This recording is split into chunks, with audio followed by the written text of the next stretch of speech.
원래 추석이 내일이죠. 내일이죠. 그래서 내일부터 이제 또 그래서 1일부터 벌써 시작이 돼가지고 거의 12일까지 이렇게 열 이틀 동안 이렇게 휴가 기간을 지내는 분도 있다고 합니다. 근데 보통은 이제 엊그제부터 3일부터 시작해가지고 9일까지 이어지는 휴가 기간을 지내고 있죠.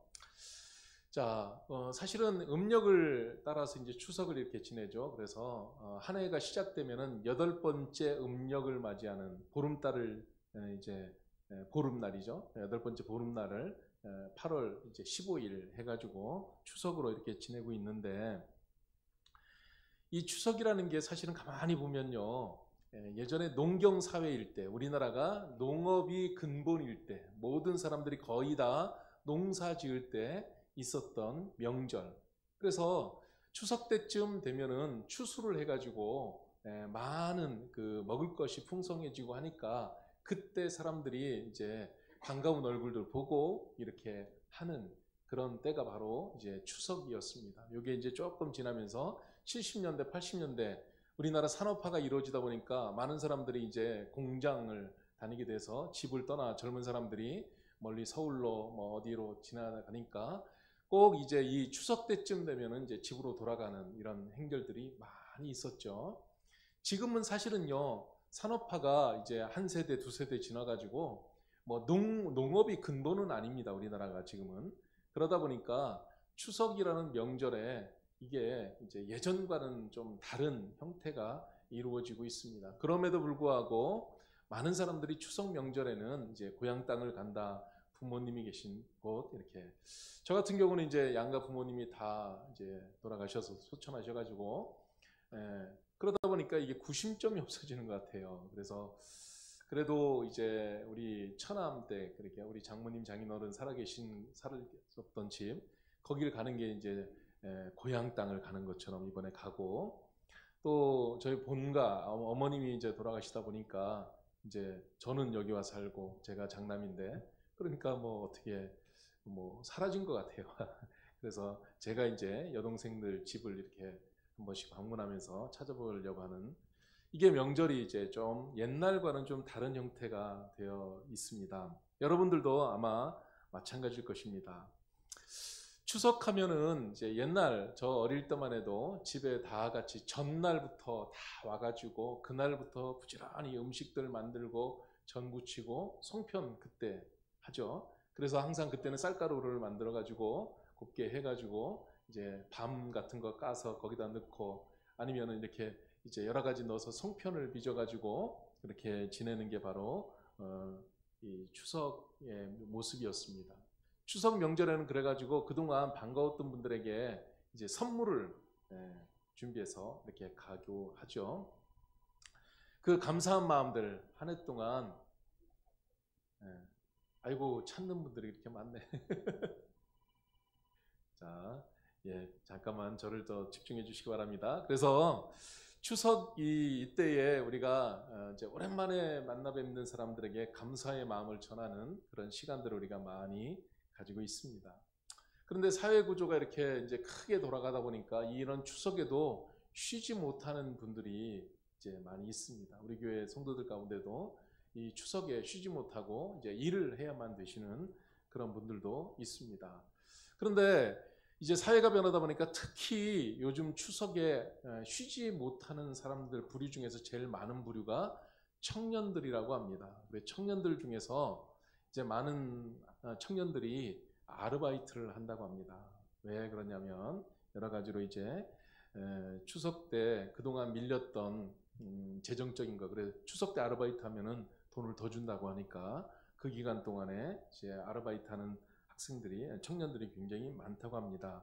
생활비 보탬이라든지 대출금 이자 아니면은 이제 뭐 이렇게 꼭 들어가야 될 돈들이 이제 없어가지고 부모님께 받지는 못하고, 그래서 이 청년들에게 즐기는 추석보다는 일하고 싶은 추석이다라고 이렇게 뉴스에 많이 나오는 것을 볼 수가 있었습니다. 추석이라는 시간, 이것은 한마디로 제가 이제 오늘 말씀을 준비하면서 고향 가는 시기다, 고향 가는 때다 이렇게 생각을 해봤습니다. 사람들마다 고향이 있습니다. 그렇죠? 사람마다 고향이 다 있는데 없는 사람들도 이제 생겨버리는 거죠. 저 같은 경우도 이제 제 친가 쪽에 부모님 양 부모님이 돌아가시니까 고향이 없어지는 거예요. 집도 없고. 그래서 이제 어머니 아버님 계신 무덤, 저는 이제 무덤이라도 좀 이제 있으니까 거기를 가봐야 되겠다 이런 생각을 하는데요. 그런데 그렇지 않아도 그곳에 나의 집이 없어도 고향이라는 곳은 누구에게나 다 있는 것 같습니다. 저는 이제 청주 사람입니다. 네, 원래 대청댐 있는 곳이죠.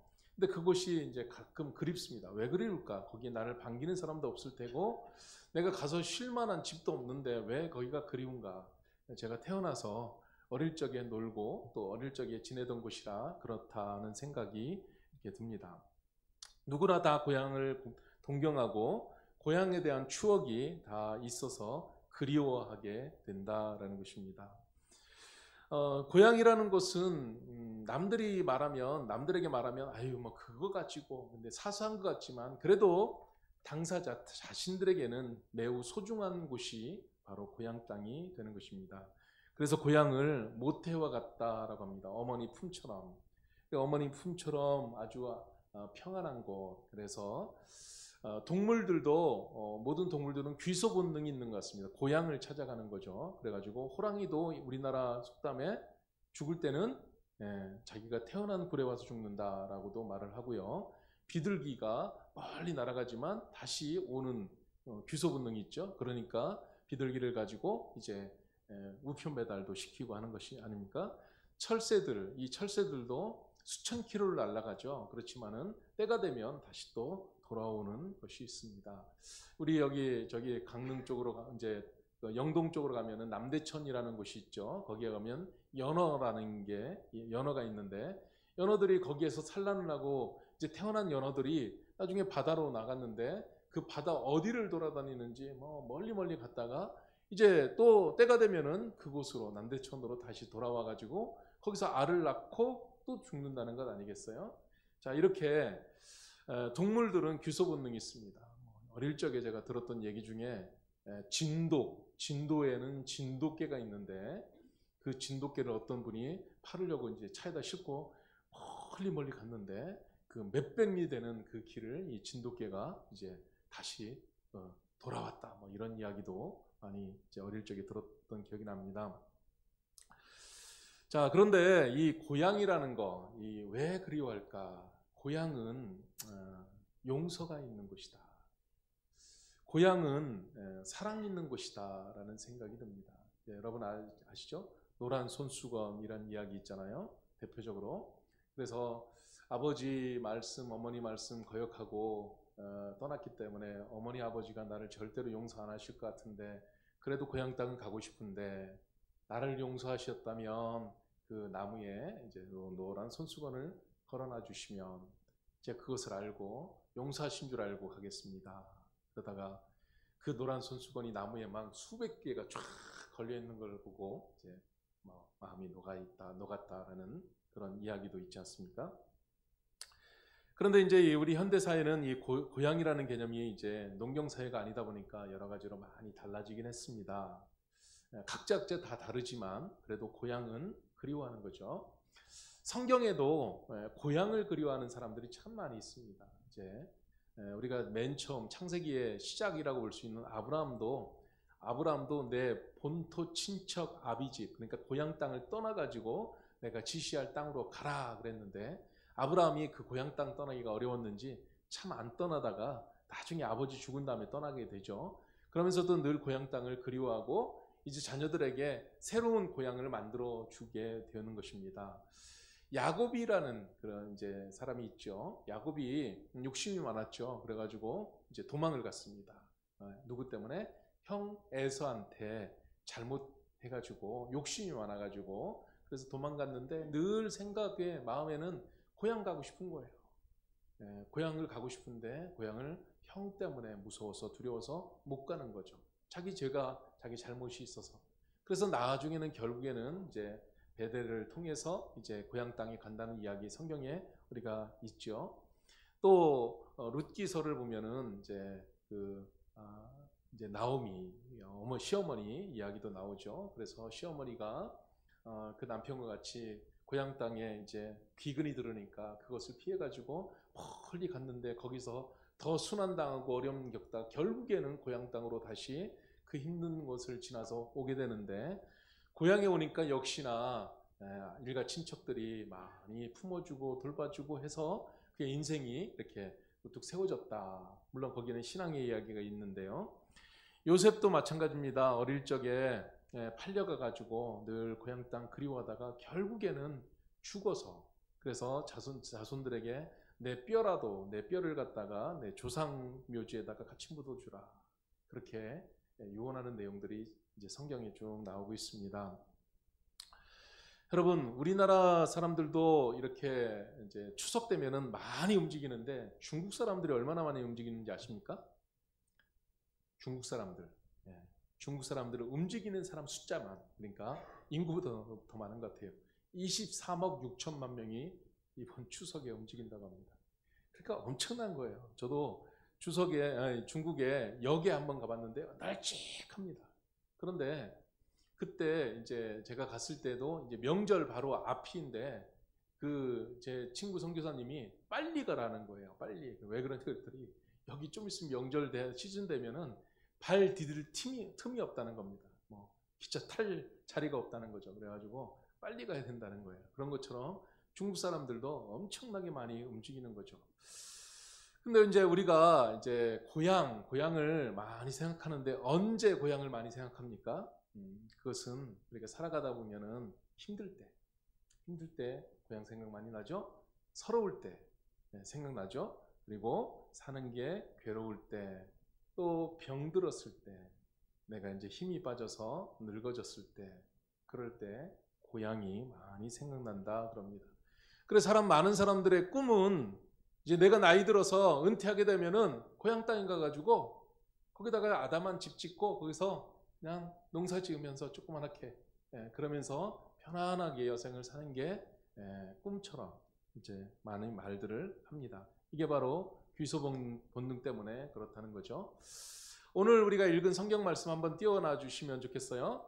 거기에 보면은 모세라는 사람 이야기가 나옵니다. 모세라는 사람이 5절 말씀에 오니까는 주님의 말씀대로 모압 땅에서 죽었습니다. 이제 모세가 어디서 죽었냐면 모압 땅에서 죽었어요. 이스라엘 땅에 가나안 땅에 들어가지 못하고 그 가나안 땅이 보이는 모압 땅, 좀 지대가 높은데 거기 이제 에서 쭉 보면은 그 가나안 땅이 다 보이는 곳입니다. 거기서 죽는데 6절 말씀에 보면은 벳불 맞은 쪽에 있는 골짜기 어딘가에 묻혔다. 옛날에는 다 매장했죠. 묻혔는데 그 죽음이, 그 무덤이 어디 있는지를 지금 모든 사람들이 모른다는 거예요. 왜?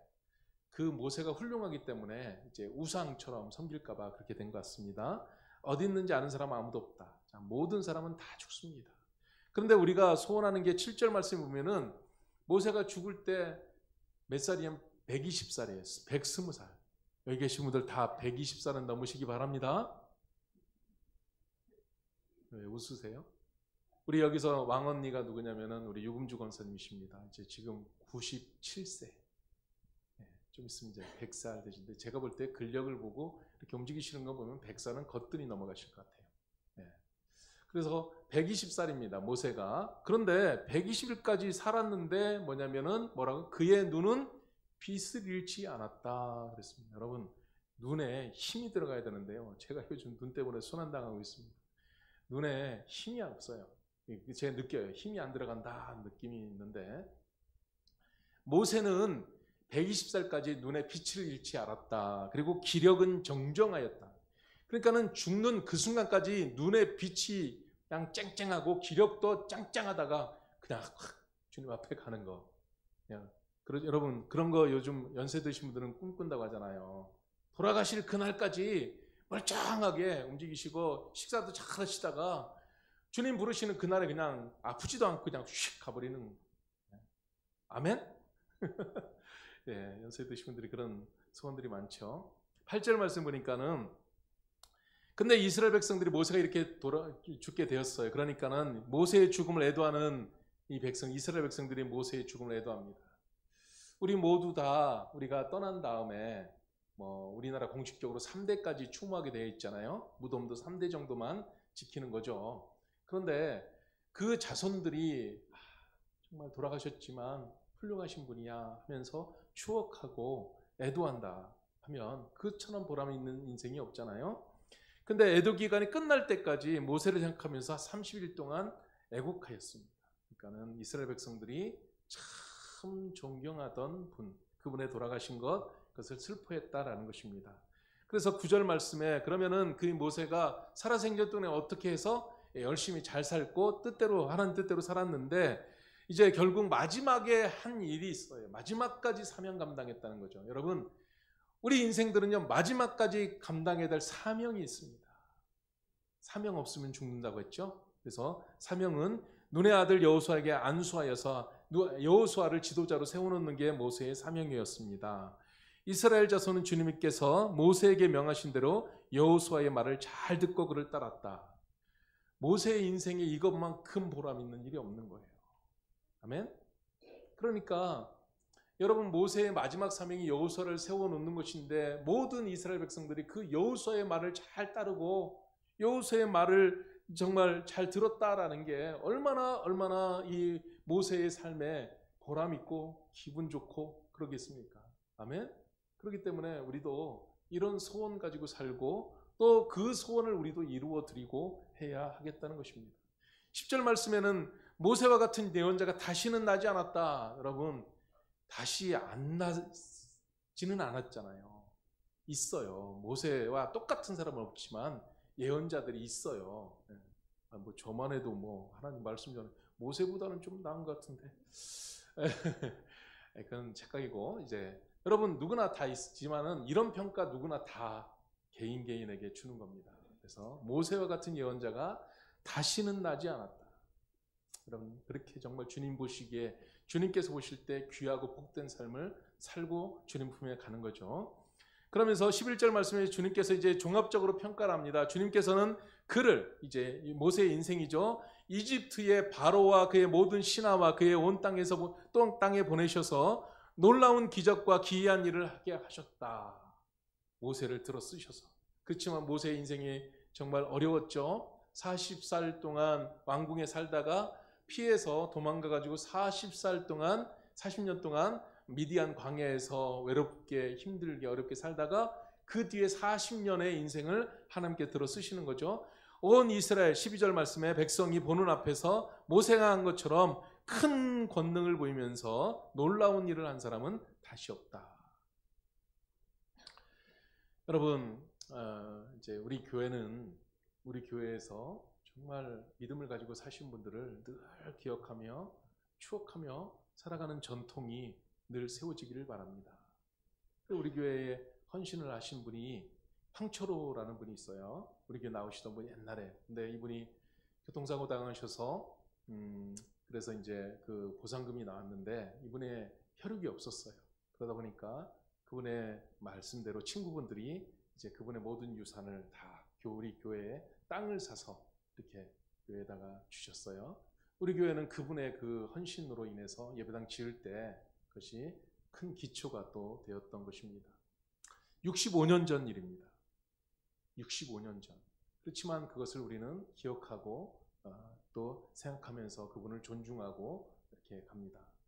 그런 것처럼 우리는 우리의 인생 가운데에서 이런 일들을 우리가 꾸준히 해가는 것은 나의 근본을 아는 것이고 내 믿음이 어떻게 살아야 될지를 잘 아는 후손된 사람들의 올바른 모습이다라고 볼 수가 있습니다. 우리가 이 땅에서 육신의 고향이 아주 소중한 것처럼 사실은 영적인 고향, 영혼의 고향도 소중하다는 것을 우리는 생각해 봐야 됩니다. 저는 이럴 때마다 이제 예전에 그런 적이 있어요. 제가 저희 아내 집사람이 이제 사모님이 사모가 이제 저를 보면 놀릴 때가 있어요. 언제 그러면은 텔레비전에서 꼭 요쯤 되면은 이제 북녘 땅을 해서 실향민들이 그 땅을 바라면서 우는 거, 아니면은 자녀들을 잃어버려 가지고 애타는 거, 이런 방송들을 했는데 요즘에는 이제 그게 거의 세대가 다 흘러가서 많이 돌아가셔가지고 그런 방송을 지금은 잘 안 해요. 근데 그분들처럼 안타까운 사람들이 없다 생각합니다.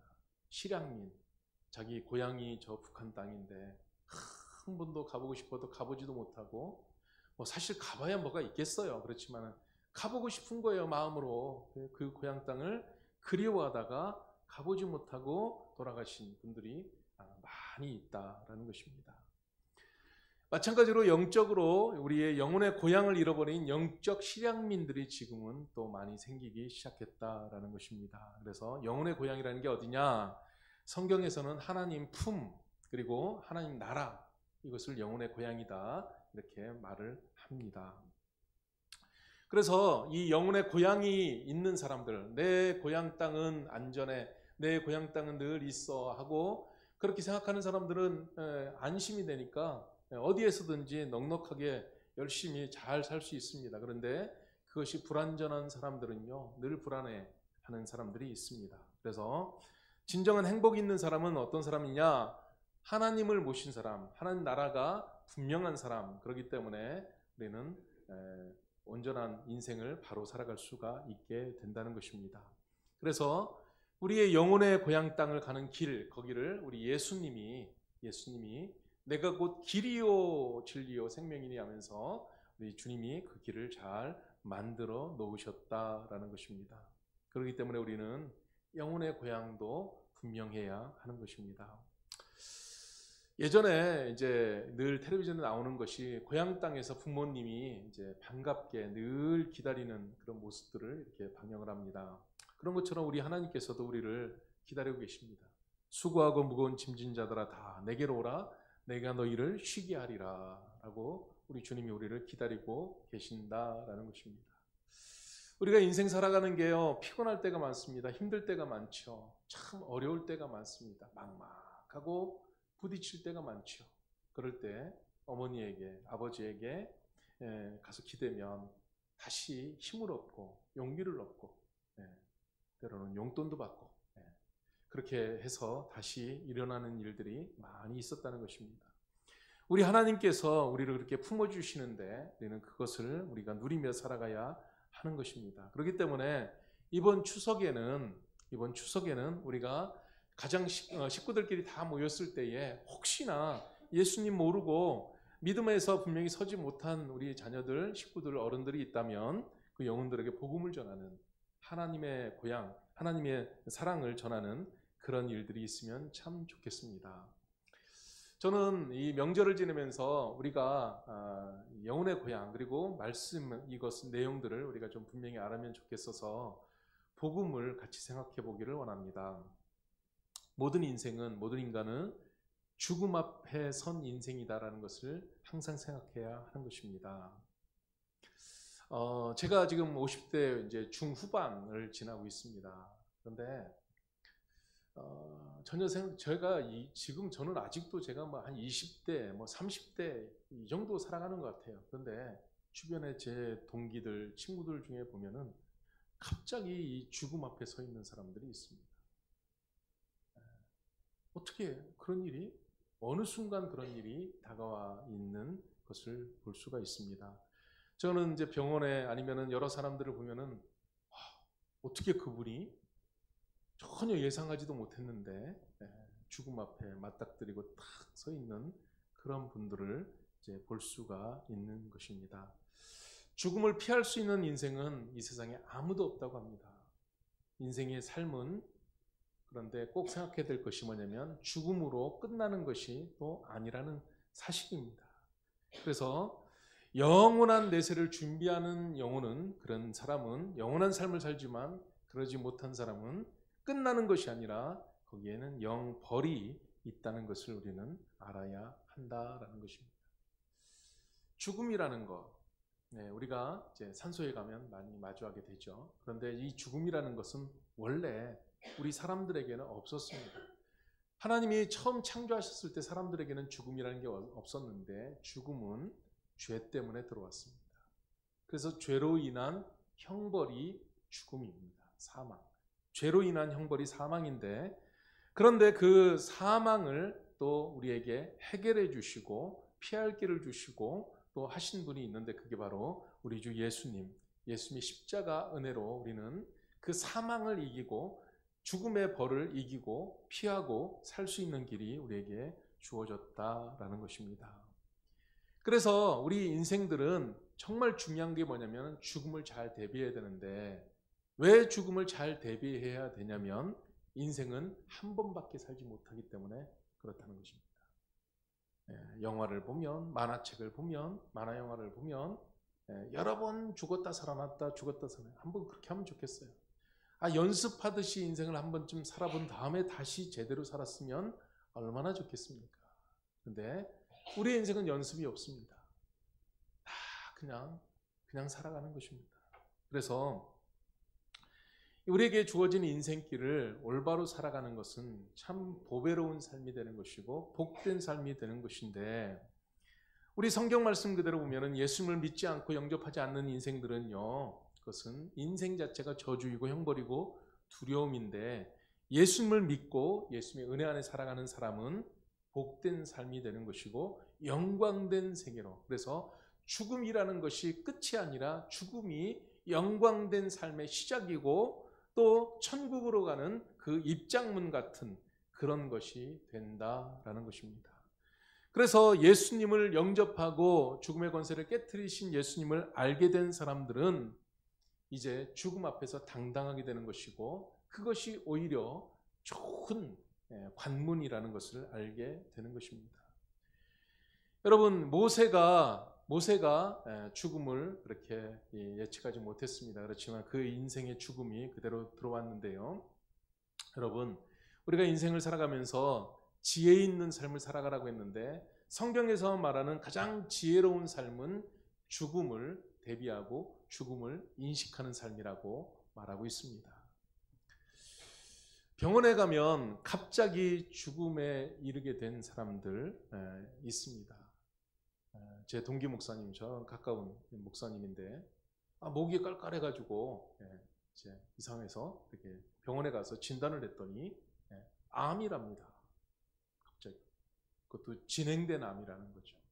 그래서 두려워서 이제까지 내 노후에 어떻게 살까, 내 노후는 목회 이제 거의 마쳐가는데 어떻게 살까 걱정이 돼가지고, 근데 그 걱정을 이제 본인의 장인께서 해결해 주셔가지고, 장인께서 이제 송아지를 선물로 주더니 그 송아지를 자기가 본인이 키워 주셔가지고 때 되면 그걸 팔아가지고 이제 이만큼 이번에 판 소값이야 그러면서 연금처럼 막 주는 거예요. 그렇게 그래서 막 사셨던 분인데, 이분이 그래서 내 노후는 걱정 없어 이렇게 큰 소리 치시던 분이었거든요. 이 동기 목사님이 갑자기 이번에 암 걸렸어. 암 걸려가지고 근데 이게 진행된 거래. 어떻게 살지 모르겠어. 그래서 이분이 갑자기 보험 들었더라고요. 그래갖고 보험금으로 나왔는데 그 돈을 갖다가 하나님 위해서 살아야 되겠어. 그래가지고 이제 헌금을 동기 목사님, 또한 다른 동기 목사님이 필리핀에서 선교하고 있는데 예배당을 꼭 지어야 되는데 거기다가 이렇게 보내는 그런 일을 했다라고 들었습니다. 여러분, 성경 말씀 그대로 누구나 다 사람은 한 번은 다 죽는 것입니다. 이건 통과를 해. 한 번 태어나서 초등학교 한번 들어가고 중학교 들어가고 결혼해야 되고 또 직장 살아야 되고 자녀 낳고 이렇게 사람마다 다 통과 의례라는 게 있죠. 인생의 의례란 과정처럼. 근데 죽는 것도 의례예요. 의례죠. 그래서 누구나 다 죽습니다. 그런데 그 죽음을 대비하고 죽음을 잘 죽어야 한다라는 것입니다. 근데 우리가 세상에 의지하고 세상의 것들만 바라보다 보면은 죽음이라는 것이 모든 것을 다 허무하게 만들어 버리는 거예요. 거기에만 의지했다고 하면.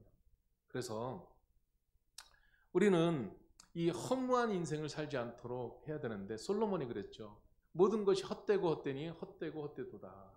그 말은 뭐냐면 세상의 모든 것을 다 마음 두고 집착하고 거기에 소망 두고 그것만을 위해 살다 보니까 죽으면은 이 모든 것들이 다 헛돼 버리는 거예요. 끝나버리는 거예요. 그렇기 때문에 이 말을 했다는 거죠. 그래서 가장 지혜로운 사람은 종말이 온다는 것을 알아야 한다라는 것입니다. 내 인생 마지막이 온다는 것을 알아야 한다라고 말하고 있습니다. 그래서 시편 39편 4절에 여호와여 나의 종말과 연한의 어떠함을 알게 하사 나로 나의 연약함을 알게 하소서 그랬습니다. 자, 내가 이 세상 떠날 날을 알고 내가 이 세상의 모든 것들이 마칠 날이 있다는 것을 알게 되면은 삶의 자세가 달라지고 태도가 달라지는 것을 우리가 볼 수가 있습니다. 여러분, 여러분의 나이가 몇인지 아십니까? 예. 여러분 나이가 많이 들었습니다. 근데 대부분요, 자기 나이를 인식하지 못한다고 합니다. 저도 제가 아무리 생각해도 제 나이가 지금 이 나이라는 것을 인식하지 못하는 것 같아요. 아직 젊을 것 같아요. 아직 창창할 것 같아요. 네, 자기 인생 나이를 잘 돌아보고 아는 것은 굉장한 지혜가 있다고 성경은 말하고 있습니다. 그렇기 때문에 우리는 우리 인생을 잘 돌아봐야 됩니다. 여러분, 인생 참 오래 살고 싶죠? 몇 살까지 살고 싶으세요? 몇 살까지 살면은 제일 좋을 것 같습니까? 많은 사람들은 오래 살고 싶어 합니다. 많이 살고 싶어 하죠. 그리고 그 사는 날 동안 많은 것을 이루며 살고 싶어 합니다. 그런데 그러다 보니까 정말 중요한 것들은 다 빠뜨리고 헛된 것 위해서 열심히 살다가 마지막에 나도 헛된 것 때문에 이렇게 살았구나 라고 생각하는, 고백하는 사람들이 많다고 합니다. 우리의 연약함을 잘 아는 것 굉장히 중요합니다. 인생은요, 점점 많은 것을 이뤄가다 보면 내가 대단한 줄 압니다. 그래서 무례할 때도 생기고 잘못하는 것들도 많이 있게 되는데, 우리는 성경 말씀 그대로 우리의 연약함을 알아서 항상 겸손하게 살아가는 것이 필요한 것입니다. 가장 연약한 것, 가장 겸손한 태도를 갖게 되는 것은 나는 인생을 이제 마치게 되는데 아무것도 가지고 갈 수 없고 내 인생의 모든 것들은 다 헛된 것뿐이다 라는 것입니다.